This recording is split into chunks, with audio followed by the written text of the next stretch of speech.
తెలుగు ప్రజలకు శ్రీ విశ్వవసనామ నూతన సంవత్సర ఉగాది శుభాకాంక్షలు. 2014 నుండి 2023 దాకా గత 10 సంవత్సరాల కాలంలో తెలంగాణ రాష్ట్రంలో ప్రత్యేక తెలంగాణ రాష్ట్రం ఏర్పడినప్పటికీ మరి కేసీఆర్ నాయకత్వంలో ఒక నిరంకుశ పాలన ఏర్పడ్డదని ప్రజలందరూ భావించినారు. అందుకు అనుగుణంగానే మరి రేవంత్ రెడ్డి గారి నాయకత్వంలో కాంగ్రెస్ పార్టీని అధికారంలో తీసుకురావడం జరిగింది. మరి ఈ సందర్భంగా ఆ పార్టీ కూడా 6 గ్యారెంటీలతోని ప్రధానంగా పేద ప్రజలకు అనేకమైన సంక్షేమ పథకాలు ప్రవేశపెట్టి మరి శరవేగంగా ఈ రాష్ట్రాన్ని అభివృద్ధి వైపు పయనింపజేస్తున్నట్టుగా మనకు అనిపిస్తుంది. ఒక విధంగా చెప్పాలంటే గతంలో కనీసం మీడియా వాళ్ళకు కూడా అపాయింట్మెంట్ ఇవ్వకుండా మీడియా వాళ్ళ సమస్యలు కూడా ఎక్కడ వేసిన గొంగల్లాగా అక్కడ ఉంచిన మరి కేసీఆర్కి ఆయనకు బుద్ధి చెప్పి మరి రేవంత్ రెడ్డి నాయకత్వంలోనే కాంగ్రెస్ పార్టీకి అధికారంలోకి వచ్చింది. ఈ సందర్భంగా జర్నలిస్టుల మిత్రులకు కూడా మేలు చేయాల్సిన అవసరం రేవంత్ రెడ్డి మీద ఉంది.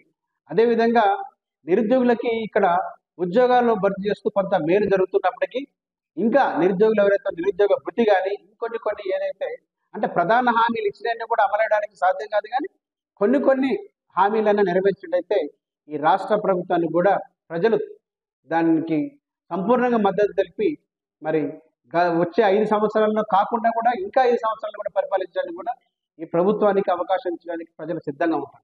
కాకపోతే అంటే ఇక్కడ ప్రజలతో మమేకమై పాలకులు ముందుకు సాగినప్పుడు మాత్రం అది సాధ్యపడుతుంది. మరి మేమే మంత్రాల నిరంకుశ పాలన మాత్రం అది శ్రేయస్కరం కాదు. మరి కేంద్రంలో బీజేపీ పార్టీ ప్రభుత్వం కూడా అదే విధంగా ఉంది.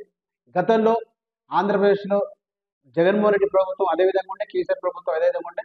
మరి ఇప్పుడు ఆంధ్రప్రదేశ్లో కూడా మరి అక్కడ ఉమ్మడి అంటే ఎన్డీఏ మిత్రపక్షాలతో కూడుకున్న ఒక పార్టీ అధికార పగ్గాలు చేపట్టి సరే ప్రజలకు అనుకూలమైన కొన్ని నిర్ణయాలు తీసుకొని కొన్ని సంక్షేమ పథకాలు ప్రవేశపెడతాం మనకు తెలుస్తుంది.